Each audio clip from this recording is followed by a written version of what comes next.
오늘의 주요 뉴스입니다. 의료개혁 특위가 내년부터 중증 수술과 마취 수가를 대폭 인상하는 의료개혁 실행 방안을 의결했습니다. 또 상급 종합병원의 중증 환자 비중도 현행 50%에서 70%까지 확대하기로 했습니다.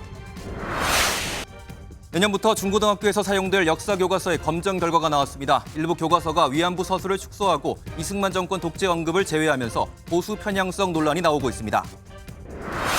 어제 싱크홀이 발생했던 서울 연희동도로 인근에서 이번에는 도로 침하가 발생했습니다. 서울시가 석 달 전 검사 때 이상을 탐지하지 못한 것으로 드러나면서 검사 방식을 바꿔야 한다는 지적이 나옵니다. 충남 천안 준법지원센터에서 50대 남성이 분신을 시도하다 불이 나 21명이 다쳤습니다. 전자발찌를 차고 관리받던 이 남성은 거주 이전 제한 등의 불만을 품고 범행한 것으로 전해졌습니다.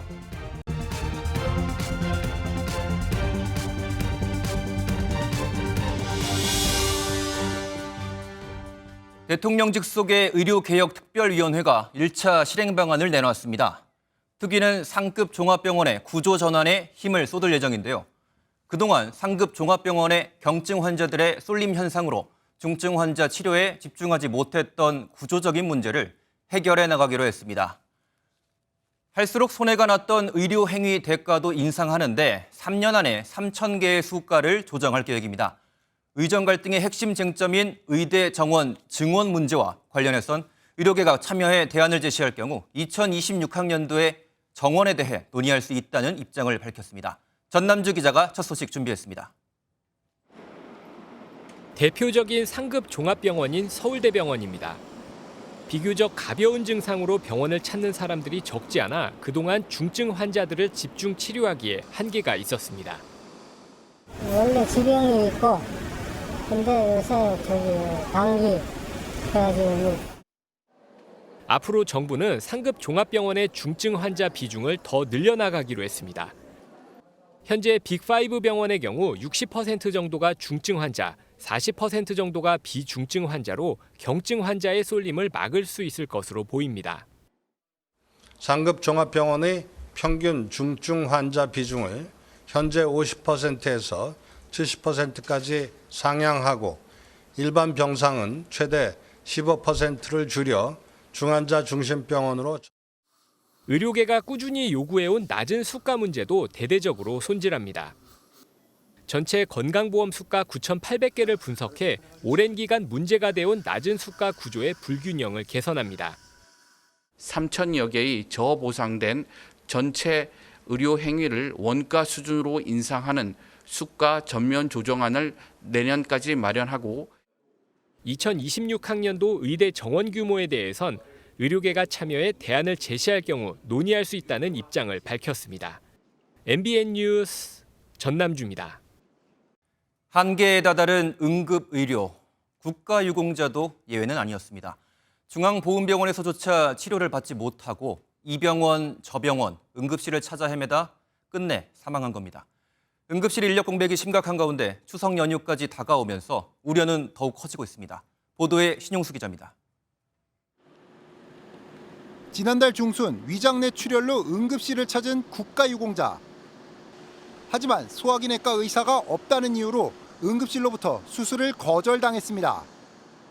인근 병원으로 옮겨져 15시간을 기다린 끝에 수술을 받았지만 이틀 만에 사망했습니다. 병원 측은 당시 응급조치까지는 가능했지만 수술을 진행할 인력이 부족했다는 입장입니다. 응급실 운영에 비상이 걸린 건 이곳뿐만이 아닙니다. 전국 국립의료원을 비롯한 공공의료기관 상당수가 인력 공백으로 허덕대고 있습니다. 아예 못 들어가는 경우도 있고 응급실에 들어온다고 하더라도 배우과가 이제 필요한 치료가 안 되는 상황이기 때문에 못 받는 상황도 비일비재하고요. 최악입니다. 코로나 때급인 것 같아요. 정부 지정 권역응급의료센터도 인력난이 심각한데 경기도는 의료진 절반이 떠난 아주대병원에 인건비 10억 원을 긴급 지원했습니다. 근무 인력이 10명 미만인 권역응급센터도 20곳에 다다른 상황. 보건의료노조 파업 철회로 당장 파국은 막았지만 병원들이 쉬는 추석 연휴가 고비가 될 전망입니다. 응급실에 내원하는 환자가 2만 명에서 3만 명입니다. 근데 이제 연휴 기간이 되면은 경증 환자분들이 많이 증가를 하기 때문에 3만 명에서 4만 명대로 상승을 합니다. 지금의 상황에서도 환자들을 다 제대로 처치를 하지 못하고 있는데 정부는 추석 연휴 전후 2주 동안 비상주간을 운영하고 응급의료에 대한 인센티브를 확대해 공백을 최소화한다는 계획입니다. MBN 뉴스 신용수입니다.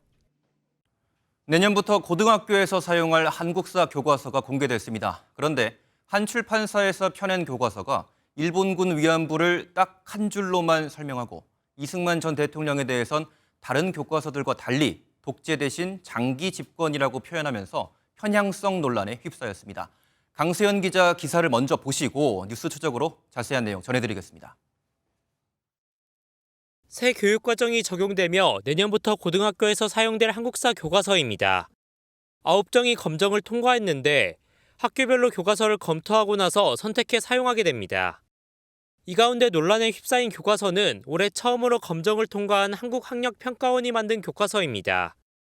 이 교과서는 일제강점기를 다른 부분에서 위안부에 대해 젊은 여성들을 끌고 가 끔찍한 삶을 살게 했다라고 짧게 서술했습니다. 일본군의 행태는 담지 않고 위안부 문제를 기억해야 하는 이유를 말해보자는 등의 질문만 덧붙였습니다. 일본군 위안부의 피해자성, 그리고 이제 일본군 위안부로 인한 가해 행위의 잔혹함, 그 가해 행위의 좀 본질을 흐리는 서술이라고 판단을 했습니다. 또 1950년대 이승만 정부를 설명하며 독재라는 표현을 사용하지 않았습니다. 대신 장기 집권을 위해 4.4.5입을 적용해 개헌안을 통과시켰다고 썼습니다. 다만 박정희 전 대통령의 유신 정권에 대해 설명할 때는 독재라는 표현을 사용했고 민주화 운동에 대해서도 분량을 할애해 설명했습니다. 새 교과서들은 현장 검토를 위해 다음 주 월요일부터 일선 학교에 전시될 예정입니다. MBN 뉴스 강산입니다. 네, 표지가 바뀌어도 편향성 의혹은 여전합니다. 다음 주 현장 배포를 앞둔 새 역사 교과서를 둘러싼 논란, 교육부 출입하는 안병수 기자와 더 자세히 알아보겠습니다. 어서 오세요. 네, 안 기자, 이번에 처음으로 검정을 통과한 이 교과서가 지금 논란의 중심에 섰다고요. 예, 앞서 보신 내용 말고도 이 친일 인사들을 미화했다라는 의혹도 제기가 됐는데요. 네. 이 여느 교과서와 다르게 친일 논란이 있는 서정주 시인을 두고 그의 작품은 중요 유산이라고 평가를 했습니다. 또 서시인을 포함한 친일 인사들을 언급을 하면서 이들이 왜 친일 행위를 하게 됐는지 생각해보자는 질문을 던지기도 합니다. 네, 이 책을 쓴 사람들에 대해서도 이 사람들의 이력을 보면서도 좀 부적절하다라는 평가가 나온다고 합니다. 예, 더불어민주당 김준혁 의원실과 함께 이 집필진 명단을 입수를 해서 한번 살펴봤는데요. 예. 이 한 집필자는 과거 발표한 논문에서 식민지 근대화론을 긍정적으로 평가했던 것이 확인됐습니다. 이 또 다른 집필자도 자신의 SNS에 일본을 통해 배워야 한다고 언급했습니다. 예. 친일 식민지 근대화론을 적극적으로 알리고 이를 통해서 친일 청산을 못하게 하고 여기에 대해서 기득권을 유지하려고 하는 의도. 학계에서는 이번 사안을 좀 어떻게 보고 있습니까? 예, 아무래도 이제 보수와 진보 학계에서 온도차가 클 수밖에 없는데요. 그렇겠죠. 이 보수학자들은 좌편향의 정상화, 그리고 진보학자들은 퇴행적 역사 서술이라는 총평을 내놨습니다. 이 차례로 들어보시겠습니다. 정상화로 가는 어떤 첫 단계라 그럴까요? 사람 목숨까지 뺏기면서 화해협력하는 건 말이 안 되는 거 아니에요? 퇴행적인 거고 거꾸로 가는 거고, 그죠? 국가가 이제 이런 사람의 그 정신 부분에 대해서 간섭을 하겠다는 거예요. 개입을 하겠다는 거잖아요. 네, 교과서 검정 결과가 이렇게 나올 때마다 사실 이 논란이 반복이 되고 있거든요. 좀 뚜렷한 대책은 없을까요? 이게 사실 구조적 문제잖아요. 이 교과서는 일단 민간에서 만드는데 예. 정부 가이드라인에 맞춰서 검정 심사를 통과를 해야 이 교과서 지위가 주어집니다. 그렇죠. 이 정부 입김이 작용했냐를 두고 잡음이 나올 수밖에 없겠죠. 이 때문에 학계에서는 정부 독립 기관이나 출판사에서 자체 검증을 해야 한다는 의견도 나옵니다. 네, 여기까지 듣겠습니다. 지금까지 안병수 기자와 함께했습니다. 어제 싱크홀이 발생한 서울 연희동 성산대로 일대에 오늘 아침에 또 땅꺼짐 현상이 발생했습니다. 불과 100m 정도 떨어진 가까운 거리였는데요. 서울시는 석 달 전에 집안 탐사를 했을 때는 이상 징후를 발견하지 못했다는 설명만 내놓고 있습니다. 그럼 문제가 뭘까요? 강서영 기자가 취재했습니다. 굴착기가 서울 연희동 성산대로 도로 한편을 파헤치고 있습니다. 전날 발생한 싱크홀 인근의 땅마저 5cm 깊이로 또다시 꺼지면서 서울시가 도로를 통제하고 사태 파악에 나섰습니다. 저쪽에 보이는 저곳이 집안 침하 신고가 접수된 곳입니다. 전날 발생한 이곳 싱크홀과는 불과 100여 미터 떨어져 있습니다. 지난해 서울에서 발생한 싱크홀만 무려 22곳. 서울시는 5년마다 지표 투과 레이더 GPR로 서울시 전역의 도로 지하에 구멍이 없는지 검사합니다. 이번에 발생한 싱크홀 주변도 불과 석 달 전 검사가 이루어졌지만 서울시는 아무런 문제점을 발견하지 못했습니다. 전문가들은 정기적인 GPR도 중요하지만 토목공사장 주변에서는 검사에 한계가 있는 GPR보다 이상 징후 포착에 더 집중해야 한다고 지적합니다. 이 한계가 있기 때문에 그래요. 4m밖에 못 본다고. 여기는 언제 있냐면 마이너스 12m의 동공이 있었다고요. 지금요. 제가 보기에 그렇게 봐요. 실제로 사고 현장 800m 옆에는 4년 전부터 빗물 펌프장 관로를 만드는 공사가 한창입니다. 서울시는 노후 하수관보다 이 관로 공사가 싱크홀 생성에 영향을 줬을 것으로 보고 뒤늦게 토사 반출량을 파악하고 있습니다. MBN 뉴스 강서영입니다. 오늘 충남 천안 준법지원센터에서 전자발찌를 찬 보호관찰 대상자인 50대 남성이 분신을 시도해 21명이 다쳤습니다. 남성은 거주지 이전 문제 등으로 면담을 하던 중에 불만이 쌓이자 범행을 저지른 것으로 알려졌습니다. 김영현 기자가 보도합니다. 도로 갓길에 소방차와 경찰차가 줄지어 서 있습니다. 잠시 후 소방이 사다리차를 이용해 건물 3층으로 올라가 사람들을 가까스로 구조합니다. 법무부 산하 천안준법지원센터에서 50대 남성이 자기 몸에 신호를 뿌리고 불을 붙였습니다. 불은 16분 만에 꺼졌지만 화재 당시 거센 불길로 사무실 내부가 모두 탔습니다. 시크방경도 나오고 두 사람이 얼굴 내밀면서 막 뿜 못하겠다 죽겠다고 살려달라고 막 하는데 가서 신고한 거예요. 이 불로 불을 붙인 남성과 60대 직원이 화상을 입는 등 크게 다쳤고 다른 직원들과 민원인 등 19명이 부상을 입었습니다. 남성은 교도소 출소 후에도 보호 관찰 대상으로 전자발찌를 착용한 상태였습니다. 최근 거주지 이전 문제로 면담을 신청했고 오늘 이곳을 방문했습니다. 당장 이사할 수 없다는 답변에 남성은 미리 가방에 챙겨온 신호를 이용해 불을 지른 것으로 알려졌습니다. 인천으로 간다 뭐 한다 얘기는 있었다는데 행동으로 먼저 간 거기 때문에 이분을 만나봐야지만. 경찰은 소방 당국과 함께 화재 감식을 진행하는 한편 남성이 회복되는 대로 정확한 범행 경위를 조사할 예정입니다. MBN 뉴스 김영현입니다. 텔레그램에서 일명 지인 능욕방을 운영하며 딥페이크 음란물을 유통한 20대 남성이 검찰에 넘겨졌습니다. 참여자들로부터 지인의 사진과 이름 등 개인정보를 제공받아 300개 가까운 가짜 영상물을 제작한 혐의를 받습니다. 최민성 기자입니다. 한 텔레그램 채널에 입장하자 좋아하는 여자의 사진을 보내라고 합니다. 최근 지인의 사진을 이용해 음란한 사진이나 영상 등 허위 영상물을 만들어주는 지인 능욕방이 확산했습니다. 범인들은 수사기관에 비협조적인 것으로 알려진 텔레그램을 통해 각종 음란물을 유통시키고 있습니다. 하지만 경찰은 허위 영상물을 유포한 피의자를 잇따라 붙잡았습니다. 서울경찰청은 텔레그램에서 지인 능욕방을 운영한 20대 남성 A씨를 오늘 검찰로 구속 송치했습니다. A씨는 SNS로 모집한 참여자들로부터 지인의 신상과 사진 등 개인정보 279개를 제공받아 딥페이크 음란물 등 허위 영상물을 제작한 뒤 자신이 운영하는 또 다른 텔레그램 채널에 유포한 혐의를 받습니다. 피해자는 무려 246명에 달하는 것으로 조사됐습니다. 경찰은 성인 사이트를 운영하며 허위 영상물을 포함한 음란물 2만여 개를 유포한 혐의를 받는 30대 남성 B씨도 붙잡았습니다. 경찰은 유사한 피해를 당할 경우 피해자의 잘못이 아니므로 즉시 신고할 것을 당부했습니다. MBN 뉴스 최민성입니다. 폭염의 날씨에 파출소 순찰차에 갇혀 있다 숨진 여성의 사건은 경찰의 근무 태만이 원인이었던 걸로 드러났습니다. 여성이 발견될 때까지 36시간 동안 순찰차는 총 7번 움직였어야 했지만 꿈쩍도 하지 않았습니다. 얼마나 피곤했길래 잠을 자느라 그랬다고 하네요. 강진우 기자가 보도합니다. 경남 하동의 한 파출소 순찰차가 검은색 가림막으로 덮여 있습니다. 지적장애를 앓는 40대 여성이 이 순찰차에 갇혀 숨진 사건 때문입니다. 지난 16일 새벽 2시쯤 혼자서 순찰차 뒷문을 열고 들어간 여성은 36시간이 지나서야 죽음으로 발견됐습니다. 사망 원인은 고체온증.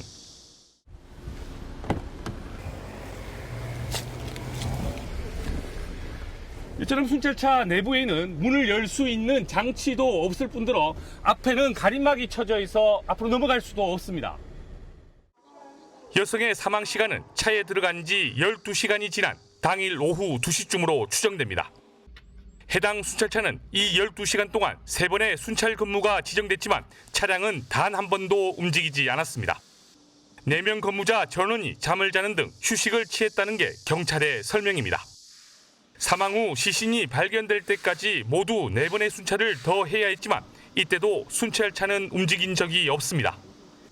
낮에도 밤에도 돌아다녀야 할 순찰차가 가만히 서 있었지만 파출소장을 비롯해 누구 하나 문제를 제기하지 않았습니다. 심지어 순찰차 문도 잠그지 않은 상태로 36시간을 방치한 것입니다. 파출소 경찰관들이 기본 근무를 규정대로 하지 않아 피해자를 조기에 발견할 수 있었음에도 그렇게 하지 못한 과오가 있었음을 확인하고 경찰청은 파출소 경찰관 13명을 인사조치하고 징계 절차에 들어갔습니다. MBN 뉴스 강진우입니다. 전당대회 돈봉투 사건에 연루된 더불어민주당 전현직 의원 3명이 1심에서 유죄를 선고받았습니다.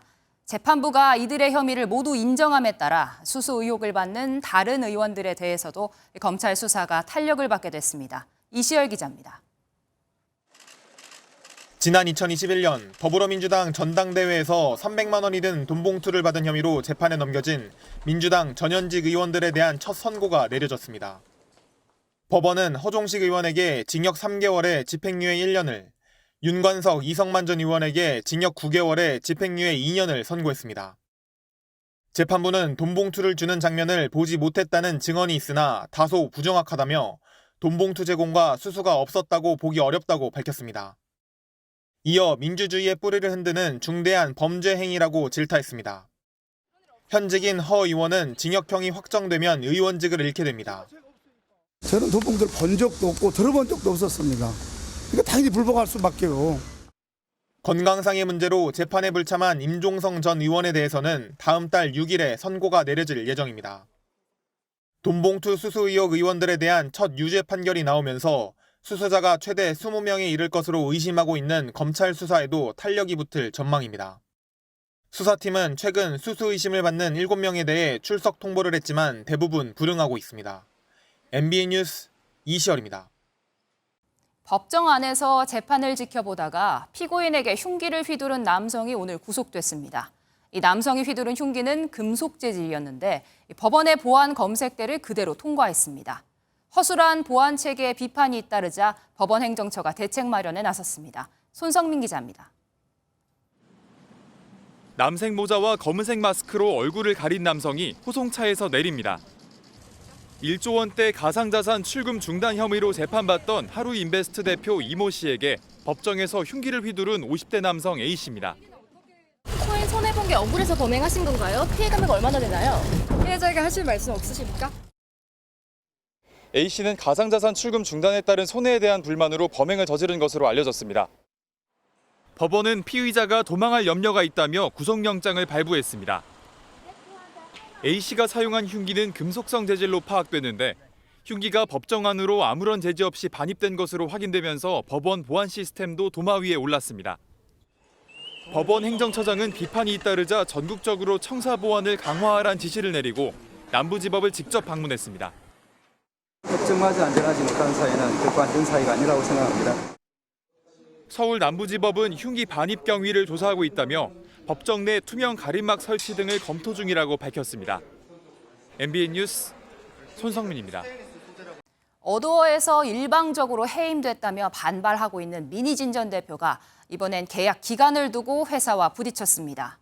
월드 투어를 준비하는 그룹의 일을 단 2달 만에 하는 건 말이 안 된다 반발했는데 회사는 임기에 맞췄을 뿐이라고 주장했습니다. 이상주 기자입니다. 대표이사직에서 해임된 민희진 전 어도어 대표는 회사가 제안한 뉴진스 프로듀싱 업무위임 계약서가 단 2개월이라고 밝혔습니다. 8월 27일부터 11월 1일까지로 2개월 6일에 불과하다며 내년 월드 투어를 계획하고 있는 아이돌 그룹 프로듀싱을 2개월 만에 완수할 수 있다고 생각하는 것 자체가 놀랍다고 지적했습니다. 또 업무 수행 능력이 현저히 부족하다고 판단되는 경우 계약을 즉시 해지할 수 있다는 점은 독소 조항으로 회사가 자신을 해고할 꼼수라고 해석했습니다. 이에 어도어는 남은 계약 기간이 11월 1일까지여서 잔여 기간의 역할에 대해 계약서를 보낸 것으로 모든 등기이사가 다 동일하게 적용되는 사항이라고 설명했습니다. 뉴진스 계약 기간이 정확히 알려진 것은 없지만 공정거래위원회의 연예인 표준약관 등 통상적인 가요계 전속 계약 기간이 데뷔 후 7년이라는 점에 비추어 아직 동행 기간이 많이 남아 있을 것으로. 어도어와 민희진 전 대표의 끊임없는 평행선이 자칫 내년 뉴진스의 월드 투어 그리고 그 후의 활동에도 악영향을 미치지 않을지 K-팝 팬들의 우려도 커지고 있습니다. MBN 뉴스 이상주입니다. 교차로에서 신호를 기다리던 차량에 갑자기 화살이 날아와 꽂히는 사고가 발생했습니다. 한국체육대학교 양궁연습장에서 잘못 발사된 화살이었는데 천장이 뚫린 옥상에서 연습을 하다 보니 교차로까지 그대로 날아온 겁니다. 사고가 난 지 석 달이 다 돼가지만 안전 펜스를 설치하는 등의 학교 측의 조치는 아직 없어서 시민들이 불안에 떨고 있습니다. 안정모 기자가 취재했습니다. 차량 몸체에 기다란 무언가가 박혀 있습니다. 운전자석을 관통한 건 다름 아닌 양궁 화살입니다. 지난 6월 한국체대 양궁연습장에서 날아온 화살이 서울 송파구 둔촌 사거리에서 신호대기 중이던 차량에 꽂혔습니다. 지나가는 차를 도와서 차에 박혔었어요. 잘못하면 우리 죽을 뻔했네라고 했는데. 기계식 활로 분류되는 컴파운드 보호에서 화살이 발사된 건데 100m 밖에서 날아온 화살은 차량 문을 11cm나 꿰뚫었습니다. 조절기가 터지면서 이게 오작동돼서 양궁장 밖으로 이게 날아간 거거든요. 한국체대 학생들은 옥상에서 활을 쏩니다. 하루에 10,000발 넘게 쏘기도 하는데 천장이 뚫려 있어 이러한 사고가 벌어진 겁니다. 한국체대 양궁장의 천장은 여전히 뻥 뚫려 있습니다. 오발 사고가 난 지 2달이 넘었지만 양궁장의 천장을 덮거나 안전 펜스를 높이는 등의 조치는 없는 것으로 확인됐습니다. 주변 상인들은 불안함을 호소합니다. 그 사람이 가다 맞았다. 머리 맞으면 적상하는 거지 뭐. 국민들이 지나가다가 또 맞을 수도 있지. 안 날아온다는 보장이 없는 거요. 양궁 훈련장은 안전사고 예방을 위한 시설 규정이 따로 없다 보니 당장 시설 보강이 이뤄지지 않아도 제재할 수단이 없습니다. 한국체대 측은 안전 펜스 보강 등 필요한 조치를 취할 계획이라고 밝혔지만 시민들의 안전을 담보할 만한 조치는 아직도 이뤄지지 않고 있습니다. MBN 뉴스 안정모입니다. 태풍 산산의 위력이 만만치 않습니다. 일본을 이틀째 관통하면서 피해가 속출하고 있는데요. 벌써 사상자가 100명이 넘었다고 합니다. 또 강한 비바람에 비행기가 착륙에 실패하면서 600편이 넘는 항공편이 줄줄이 취소됐습니다. 최희지 기자가 보도합니다.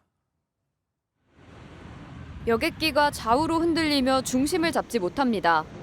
착륙을 시도하려고 활주로 가까이 낮게 비행하더니 포기한 듯 다시 상공 위로 날아오릅니다. 일본을 관통 중인 태풍 산산의 위력에 여객기 회항과 결항이 이어지고 있습니다. I mean, I'm concerned because I obviously do not want to miss our flights back to New York on September 2nd. 현지 항공사인 일본 항공과 전일본 공수는 오늘만 총 600여 편을 결항했고 국내에서 일본을 오가는 항공편도 잇따라 취소됐습니다. 고속열차 신칸센과 버스의 운영까지 중단되면서 교통망이 거의 마비됐습니다. 自転車で帰ろうと思ったんですけど、電車動いてないので、その場で親に電話をして。 이런 상황이다 보니 일본행 항공권 가격도 뚝 내려갔습니다. 보통 25만 원에서 38만 원가량이던 도쿄행 항공권 가격만 봐도 10만 원대로 반토막 났습니다. 이번 주말까지 태풍이 이어질 전망인 가운데 현재까지 사상자만 100여 명이 넘는 것으로 집계된 만큼 각별한 주의가 필요해 보입니다. MBN 뉴스 최희지입니다. 미국 민주당 대통령 후보인 해리스 부통령이 대선 출마 후 처음으로 심층 인터뷰에 나섰습니다. 무소속 케네디 주니어 후보가 트럼프 전 대통령을 지지하고 나선 이후 경합주에서는 해리스와 트럼프의 지지율이 백중세라는 여론조사 결과가 나왔습니다. 워싱턴에서 최중락 특파원입니다. 해리스 부통령의 대선 출마 후 첫 심층 인터뷰, 월즈 부통령 후보와 함께였습니다. 해리스 부통령은 중요한 결정을 할 때 다른 관점을 가진 사람이 필요하다며 집권하면 공화당 출신자를 내각에 기용할 것이라고 밝혔습니다. The American people deserve, which is a new way forward and turn the page on the last decade. 공동 인터뷰에 대해 공화당 측에선 해리스 부통령에게 베이비시터가 필요한 것 아니냐고 공격했습니다. 그동안 트럼프 전 대통령은 해리스는 능력 부족으로 언론 앞에 나타나지 못한다고 비난해왔습니다. You know why she's not doing it? Because she can't do a news conference. She doesn't know how to do a news conference. She's not smart enough to do a news conference. 7개 경합주에서 여론조사를 한 결과는 각각 3개 주에서 우위를 보였고 한 곳에서 동률을 이뤘습니다. 해리스 부통령이 조지아, 미시간, 네바다에서 트럼프 전 대통령이 애리조나, 노스캐롤라이나, 위스콘신에서 앞섰고 펜실베니아에서는 동률을 이뤘습니다. USA 투데이 전국 여론조사에서는 해리스 부통령이 트럼프 전 대통령의 오차범위 아닌 48% 대 43%로 앞섰습니다. 해리스와 월즈의 공동 인터뷰를 두고는 서로에게 의존했다는 평가가 나옵니다. 해리스의 실제 토론 능력은 트럼프와의 대결에서 드러날 전망입니다. 워싱턴에서 MBN 뉴스 최중락입니다. 해리스 부통령의 한국계 인맥들에게도 관심이 집중되고 있습니다. 특히 해리스의 동서가 한국계로 알려졌는데 그 자녀들인 해리스의 조카들이 지난 전당대회 무대에 올라서 해리스의 인간적인 면모를 알리면서 힘을 실어주기도 했습니다. 보도에 주진희 기자입니다. 해리스 부통령의 남편 더그 에모프의 연설에 가족석에서 아시아계 여성이 환호합니다. 해리스의 동서인 한국계 주디리 박사로 그녀의 자녀들은 직접 무대에서 큰어머니를 응원하기도 했습니다. No one is busier than my auntie, but she always makes time for family. From moments as simple as cooking and sharing a meal to exchanging stories and jokes. 지난해 윤석열 대통령 방미 오찬 때도 포착됐는데 해리스 부통령이 직접 소개도 했습니다. And this list also includes a member of my family, my sister-in-law, Dr. Judy Lee, who is also with us today. 해리스의 남편 더그 에모프는 한국계 동료와 일을 하기도 했습니다. 우리 장관님과 그 해리스의 남편과 같은 로펌에서 근무하셨다면서요? 아, 제 남편이 예. 같은 로펌에서 근무를 했죠. 함께 일도 하셨던 거네 그러면? 네, 남편 두 그렇습니다. 분께서는. 네. 윤석열 대통령의 방미 당시 해리스 부통령은 한국 대중문화 등을 거론하며 남다른 관심도 드러냈습니다. MBN 뉴스 주유진입니다. 대표 회담을 이틀 앞두고 의제 선정으로 평행선을 달리던 여야가 잠정 합의했습니다. 약 90분 동안 이루어질 회담에 최대 쟁점이었던 의정 갈등 해법은 공식 의제로 채택되진 않았지만 모든 부분을 열어놓고 충분히 대화하기로 했습니다. 보도에 장면은 기자입니다. 날짜만 정해둔 채 세부 의제 등을 놓고 대립하던 여야가 기존 3개씩 제안했던 안건을 공식 논의 테이블에 올리기로 했습니다. 여당이 제안한 금투세 폐지 문제와 야당이 제안한 최혜병 특검법과 전국민 25만 원 지원법 등을 놓고 치열한 토론이 예상됩니다. 또 정치개혁과 관련해 지구당 부활 문제, 국가 발전을 위한 저출생 문제도 다룬다는 설명입니다. 최대 관심이었던 의정 갈등 해법 논의는 결국 공식 의제로 채택되지 못했는데 여야 대표가 비공개 회담에서 포괄적으로 논의할 수 있다며 여지를 남겼습니다. 어떻든 모든 부문에서 대화가 열려있는 대화를 하실 거기 때문에 그 의료 대란 문제도 충분히 다루어지지 않을까 이렇게 보고 있습니다. 회담은 정책위 의장과 수석 대변인이 배석하는 가운데 여야 대표가 7분씩 공개 모두 발언을 하고 비공개로 90분 안팎으로 진행될 예정입니다. 여야 대표가 재량권을 갖고 토론한 뒤 구체적인 합의 사항을 결정하기로 했습니다. 이번 합의된 여야 대표 간 회동을 통해서 많은 부분은 아니어도 기본적인 부분에 대해서 좋은 결과가 나올 수 있도록 최선을. 회담이 끝난 후 각 당에서 논의를 거쳐 공동 입장문 형식의 회담 결과를 발표할 수 있다고도 설명했습니다.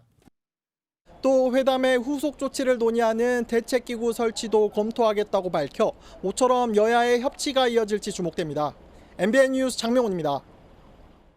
의정 갈등 해법을 놓고 당정이 이견을 보이는 가운데 국민의힘 내부에서도 균열이 감지됐습니다. 1박 2일 동안 진행된 연찬회에선 이 친윤계가 한동훈 대표를 저격하는 목소리를 냈는데요.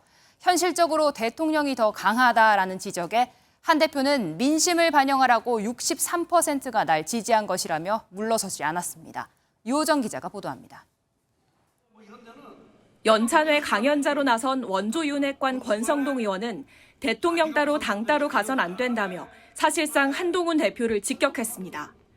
현실적으로 대통령의 권력이 더 강합니다. 설득을 해야지 그냥 말 한마디로 툭툭 던진다고 일이 해결되지 않습니다. 의대 증원 중재안으로 대통령과 이견을 보인 한 대표를 겨냥한 것으로 해석됐습니다. 한 대표는 이견 제시를 당정 갈등으로 해석하는 것을 경계하며 민심을 앞세웠습니다.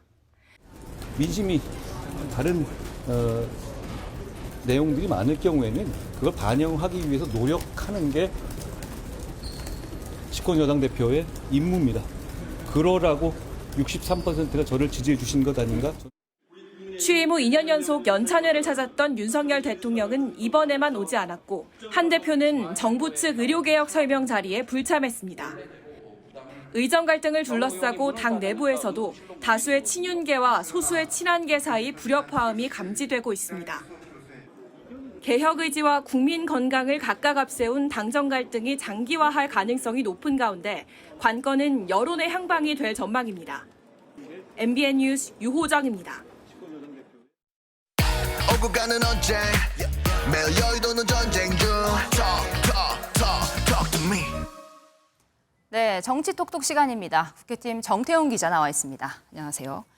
네, 첫 번째 주제, 국회 찾은 119입니다. 응급실 뺑뺑이 문제 때문인 것 같은데요. 네, 현장 소방공무원들이 의료 대란의 심각성을 알린 건데요. 예. 오늘 공개된 구급대원들의 목소리부터 몇 개만 들어보시죠.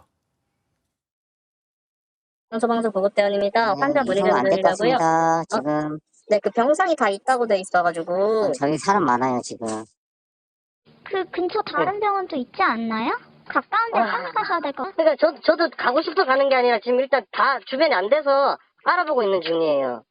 네, 음성만 들어도 다급해 보이는데 민주당은 대통령이 이런 현실을 모른다라고 지적하고 있죠. 그렇습니다. 더불어민주당 의료 대란 특위가 이 자리 자체도 마련한 자리였고요. 네. 끝나지 않는 의정 갈등에 대해서 민주당은 연일 정부를 향한 공세를 높이고 있죠. 오늘도 이런 현장의 목소리와 함께 이 비상의료가 원활하다고 말했던 윤석열 대통령의 상황 인식이 잘못됐다고 꼬집었습니다. 그러면서 조속한 사태 해결을 위해 의료계와 대화에 나서라고 촉구했습니다. 네, 다음 주제 가보죠. 이 라떼는 말이야, 이 선배가 후배한테 무슨 얘기를 했나 보네요. 그렇습니다. 국민의힘의 최다선 의원들이 네. 오늘까지 이어진 1박 2일 연찬회에서 후배 의원들에게 특강을 한 겁니다. 자칫하면 이 꼰대 선배 소리 듣기 딱 좋은 것 같은데요. 네, 그런 위험성이 좀 있죠. 하지만 실제 의원 생활에 필요한 꿀팁들을 대거 방출하면서 네. 이목을 집중시켰는데요. 육선의 주호영 국회부의장의 조언이 특히 눈길을 끌었습니다. 몇 가지 들어보시죠. 이제 콜백을 하더라도 술 마시고는 안 하시는 게 좋습니다. 사무실 직원들 지방의원들 같이 몰려다니면 다 욕합니다. 혼자 다녀보면 왜 이렇게 혼자 나왔냐 하면서도 그걸 대단히 좋아합니다. 네, 또 본회의장에서 이 의원들의 휴대폰이 지속적으로 촬영되는 부분에 대해 보안 필름 설치를 추천하는 등 의정활동 밀착형 조언들을 남겼습니다. 네. 뒤이어 나선 오선 권성동 의원은 인지도 관리를 강조했는데요. 좀 힘들더라도 주목을 많이 받는 법사위 같은 상임위에 들어가야 한다면서 야당 위원장 소속 상임위의 어려움을 동시에 애둘러 꼬집기도 했습니다. 네, 국회가 처음인 초선 의원들에겐 꽤 쏠쏠한 팁이었던 것 같습니다. 이 마지막 주제로 가보죠. 이 독도 영상 틀어라 어떤 내용입니까? 네, 성남시가 2022년 이후 실시간 독도 영상을 더 이상 상영하지 않자 어제 민주당 의원들이 성남시청을 직접 항의 방문했었죠. 예. 신상진 성남시장이 송출 계약이 종료됐을 뿐이라며 괴담 선동이라고 맞섰지만 민주당 오늘도 비판의 목소리 높였습니다. 10여 년간 독도 영상을 송출해왔다는 점을 고려할 때 갑작스러운 중단은 시민들의 관심이 떨어졌다는 이유만으로 설명될 수 없습니다. 네, 논란이 점점 커지자 이 논란의 중심에 섰던 지하철역이 움직임에 나섰다고요? 그렇습니다. 앞서 서울 지하철 안국역 등 일부 역사 내에 있던 독도 조형물도 철거된 게 논란이 됐었죠. 네. 서울교통공사 측은 시민 안전 등을 위해서라고 말했었는데 오늘부터 벽걸이 TV를 설치해 독도 영상을 송출하고 있습니다. 공사 측은 대형 모니터를 통한 송출로 독도의 의미를 시민들에게 새기겠다며 논란 확산을 막았습니다. 네, 여기까지 듣겠습니다. 국회팀 정태용 기자였습니다. 대한민국 해군 최초로 여군 심해 잠수사가 탄생했습니다. 문희우 해군 중위인데요. 해저 40m 가까이 내려가는 훈련을 위해 어깨까지 내려오던 머리를 1cm만 남기고 잘랐다고 합니다. 문중위는 남군과 동일한 기준의 체력, 수영 시험을 모두 통과했습니다. 김세희 기자입니다. 짧게 깎은 머리를 한 여성 잠수사가 파도 위 고무보트에서 노를 졌습니다. 앞이 보이지 않는 깊은 바닷속에서는 잠수사 2명이 조를 이루어 원형으로 물속을 탐색하는 훈련을 진행합니다.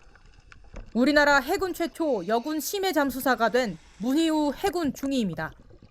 문중위는 2022년 6월 해군 소위로 임관해 호위함 대구함 항해사, 해군교육사령부 군수계획 담당으로 근무하다 심해 잠수사 교육과정에 입교했습니다. 세계 최고 수준의 구조작전 능력을 갖춘 해난 구조전대의 일원이 되었다는 사실에 무한한 자부심을 느낍니다. 구조작전 전문가가 되어 국민과 전우의 생명을 지키고 해군 구조작전 발전에 기여하겠습니다. 필승! 문중위를 포함해 해난구조 기본과정에 수료한 64명의 수료생은 지난 6월부터 12주의 교육과정을 통해 심해 잠수사 기술을 습득했습니다. 해난구조 기본과정 교육훈련은 계급, 신분, 성별 구분 없이 오로지 정예의 심해 잠수사를 양성을 목표로 진행됐습니다. 문희우 중위는 불굴의 의지를 보여주며 힘든 교육과정을 잘 이겨냈습니다. 기본과정을 수료한 심해 잠수사 중 장교와 부사관은 14주간의 전문 구조 교육에 들어갑니다. 해당 과정을 수료한 심해 잠수사들은 최대 91m의 물속을 잠수할 수 있게 됩니다. MBN 뉴스 김세희입니다.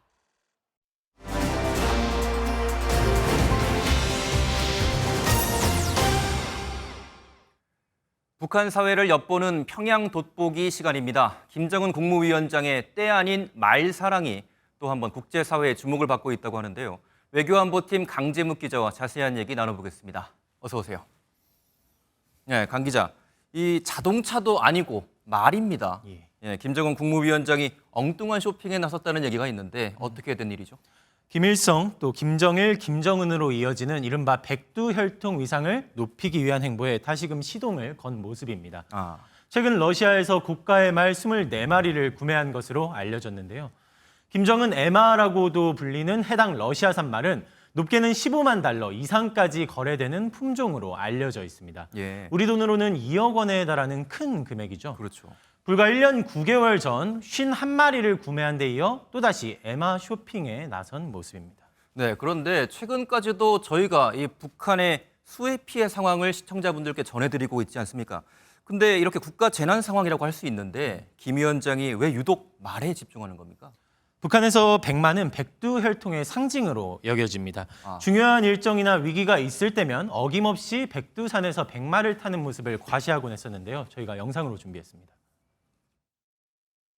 김정은 동지께서 백두의 첫눈을 맞으시며 몸소 백마를 타시고 백두산정에 오르시었습니다. 저국과 혁명 앞에 중대한 과업이 나설 때마다 백두산에 오르시오. 이번 역시도 위대한 지도자로서의 이미지를 굳건히 함으로써 주민들의 사상을 통제하고 또 위기를 극복하려는 과정의 일부로 해석되고 있습니다. 네, 의도는 이해를 했습니다. 이해는 했는데 지금 같은 이런 재난 상황에서는 좀 잘못된 선택이지 않을까 하는 생각도 들어요.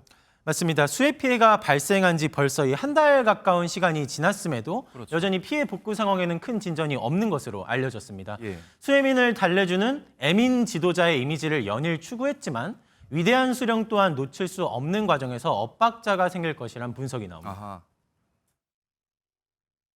일종의 패착이 될 수밖에 없는 것이 수해도 그렇고 제한된 자원을 더 많이 투자를 해야 되는데 결코 북한 주민들에게 긍정적으로 비춰지지는 않을 가능성이 높다라고 생각합니다. 즉 현실적인 여건이 허락되지 않는 상황에서까지 두 마리 토끼를 모두 잡으려는 시도가 북한 사회 내 체제 위기를 가속화할 수 있다는 해석이 계속해서 이어지고 있습니다. 네, 무엇이 더 중요한지는 제 눈에는 좀 명확하게 보이지만 맞습니다. 여기까지 듣겠습니다. 지금까지 강재묵 기자와 함께했습니다. 가계대출이 급증하면서 정부 압박이 거세지자 시중은행이 잇따라 주택담보대출 억제책을 내놓고 있습니다. 금리 상승은 기본이고 일부 은행에선 전세담보대출까지 막아버리면서 이 재건축 단지 예비 입주자들의 불안감은 더 커지고 있습니다. 이승훈 기자가 보도합니다. 서울 강동구의 둔촌주공 재건축 단지입니다. 올해 11월 입주를 앞두고 있지만 최근 발표된 대출 규제 소식에 예비 입주자들은 불안하기만 합니다. 시중은행의 가계대출 증가액이 연간 목표치를 넘어서며 급증하자 정부가 대출에 제동을 걸었기 때문입니다. 대출 금리 인상은 기본이고 일부 은행은 소유권 이전과 동시에 이루어지는 전세 대출의 경우 갭 투자에 악용될 수 있다는 이유로 막아버렸습니다. 전세를 넣지 지금 들어갈지 모르는데 전세자금 대출이 안 된다 하는데 우리는 어떻게 되는 거냐. 둔촌주공뿐만 아니라 하반기 입주 예정인 서울 동대문구의 3,000세대 규모 아파트도 상황은 마찬가지입니다. 시중은행이 전세대출을 옥죄면서 부동산에는 혹여라도 잔금을 납부하지 못할까 우려한 예비 입주자들의 문의가 빗발치고 있습니다. 그러나 예비 입주자들은 이미 분양계약서상 소유주로 등재돼 있어 전세대출 불가 조건에 해당하지 않는다는 게 은행 측의 설명입니다.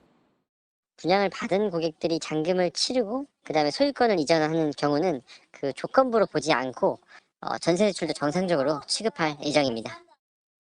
사실상 해프닝인 셈인데 그만큼 하루가 멀다 하고 쏟아지는 대출 억제 정책에 대출 수요자들의 불안감이 커지고 있음을 반증하는 것이란 지적입니다. MBN 뉴스 이승훈입니다. 앞서 보신 것처럼 시중은행들이 주택담보대출 금리를 계속 올리고 여러 조건들을 내걸자 대출이 필요한 사람들은 더 좋은 조건을 찾아 나서고 있습니다. 지방은행이나 제2금융권으로 수요가 몰리고 있는데 어떤 은행은 대출을 받기 위해서는 몇 달을 기다려야 하는 경우도 생기고 있다고 합니다. 길기범 기자의 보도입니다. 부동산 관련 인터넷 커뮤니티 글입니다. 시중은행들이 금리가 너무 높아졌다며 고민을 토로하는 글부터 그나마 금리가 낮은 은행이나 보험사 대출을 상담하는 글도 보입니다. 최근 시중은행들이 금리를 올리자 상대적으로 금리가 낮아진 지방은행이나 제2금융권으로 대출 수요가 몰리고 있는 겁니다. 대구은행에서 얼마 전 시중은행으로 전환된 IM뱅크의 주담대 최저금리는 3.25%로 다른 시중은행보다 낮아진 상황. 문의가 급증하면서 일부 영업점에서는 대출 접수조차 힘든 상황입니다. 지금 좀 과부하가 걸린 상황인 것 같거든요. 그래서 이게 대출 취급 중단이라기보다 만약에 대출을 신청하셨을 때 이제 실행할 수 있는 일자가 너무 뒤로 밀리다 보니 고객님들께 그렇게 안내를 좀 드립니다. 카카오뱅크 역시 다른 은행들보다 금리가 낮아 수요가 몰리자 대출 접수 시간에 맞춰 대기하는 오픈런도 벌어지고 있습니다.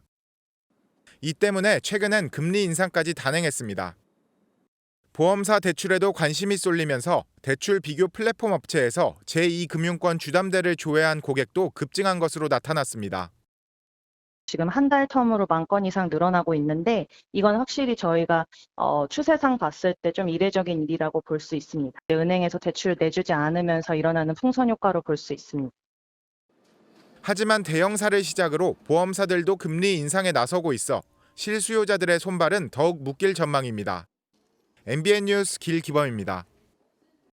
두부나 된장의 원재료인 콩은 영양이 풍부해 건강식품의 대명사로 꼽히죠. 최근 임신 기간 중 이 콩을 섭취하는 게 태아의 뇌 발달을 돕는다는 연구 결과가 나왔습니다. 박통일 기자입니다. 식물성 단백질을 다량 함유한 콩은 밭에서 나는 소고기로도 불립니다. 밥상에선 콩물이나 된장, 두부 등 콩을 재료로 한 음식을 쉽게 만날 수 있습니다. 급식으로 나오는 콩국 먹고 있습니다. 우무랑 같이 나와서 식감도 잘 살리고 고소한 맛이 좋은 것 같습니다. 미국 브라운 대학교 연구진은 임신 중 섭취한 콩 단백질이 태아의 뇌 발달을 돕는다는 연구 결과를 발표했습니다.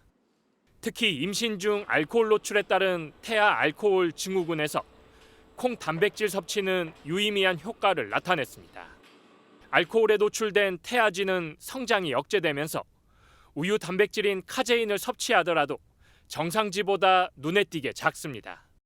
하지만 콩을 섭취할 경우 태아쥐의 크기와 체중은 정상쥐와 별 차이가 나지 않습니다. 알코올 노출로 태아쥐의 안면 기형이 발생하는 경우에도 콩을 섭취하면 머리 크기와 두개골 성장이 개선되는 것으로 나타났습니다. 콩에 함유된 포스파티디콜린이라든지 리놀렌산이 이런 신경 분할을 도와주는 물질이기 때문에 기억력 개선이라든지 아니면 뇌 용량 확대 등의 효과가 있다라는 연구 결과가 발표된 바가 있습니다. 더 나아가 청소년기 기억력 개선을 돕는 데 콩 섭취가 생애 주기 전반적인 뇌 발달에 좋은 것으로 알려지면서 콩의 효능이 또 한 번 주목받고 있습니다. MBN 뉴스 박통일입니다. 치킨을 튀기고 남은 기름이 항공기 연료로 사용될 수 있다는 사실 아십니까? 항공기가 탄소 배출의 주범으로 지목되면서 이런 친환경 항공유가 주목을 받고 있습니다. 우리나라도 국산 친환경 항공유를 넣은 여객기가 첫 비행에 나섭니다. 이혁근 기자입니다. 노란 식용유에 치킨이 맛있게 튀겨집니다. 다 쓴 기름은 한 곳에 모여 새로운 변신을 기다립니다. 국내 정유사들은 전국 각지에 있는 폐식용유를 수거해 비행기를 띄울 수 있는 친환경 항공유를 만들기 시작했습니다. 지속 가능 항공유, 사프라고 불리는 이 연료는 기존 항공유보다 탄소 배출량을 80%까지 줄일 수 있습니다. 유럽연합이 내년부터 항공기 연료에 사프 혼합을 의무화하고 2050년엔 혼합 비율을 70%까지 높이겠다고 나선 이유입니다. 우리나라 역시 2027년부터 국내에서 출발하는 모든 국제선 항공편 연료에 사프를 1%씩 의무적으로 섞는 방안을 추진 중입니다. 우리나라로서는 이미 19개 나라가 시작하고 있는 사프 사용을 더 이상 늦출 수가 없다. 정유사들도 사업 확장을 적극 검토 중입니다. 다만 사프의 주 원료인 폐식용유 양이 연간 25만 톤으로 많지 않아 다른 원료를 찾아야 하는 점은 숙제로 남아 있습니다. 국내 정유사들 대부분이 다 전용 공장을 짓는 걸 검토하고 있는 걸로 알고 있고 저희도 검토를 하고 있습니다. 또 사프가 기존 연료보다 2배 이상 비싸 많이 섞으면 그만큼 항공 운임도 따라 오르게 되는 점도 변수가 될 전망입니다. MBN 뉴스 이혁근입니다. 영등포구 당산역엔 퇴근 시간 버스를 기다리는 줄이 매일 100m가 넘게 늘어섭니다.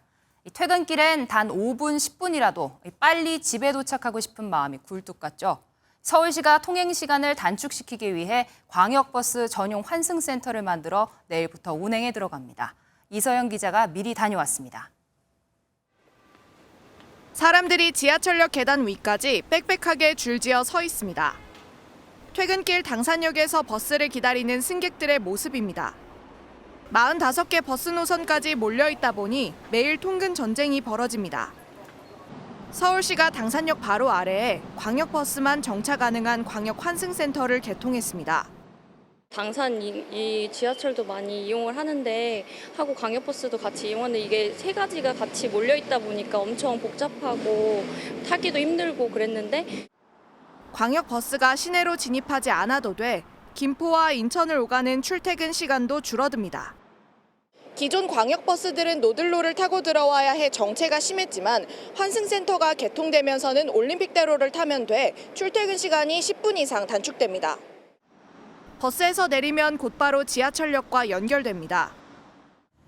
보행자 편의를 위해서 에스컬레이터, 엘리베이터를 설치하였고 클린룸을 만들어서 에어컨과 난방 시설을 제공하고 착공 1년 6개월 만에 완공된 환승센터엔 내일 오전 5시 첫 차가 들어옵니다. MBN 뉴스 이서영입니다. 방송통신심의위원회는 글로벌 온라인 안전 규제기관 네트워크 회의에서 텔레그램 딥페이크 성범죄 영상물에 대한 효과적 대응을 위해 글로벌 협의 채널을 구축하자고 공식 제안했습니다.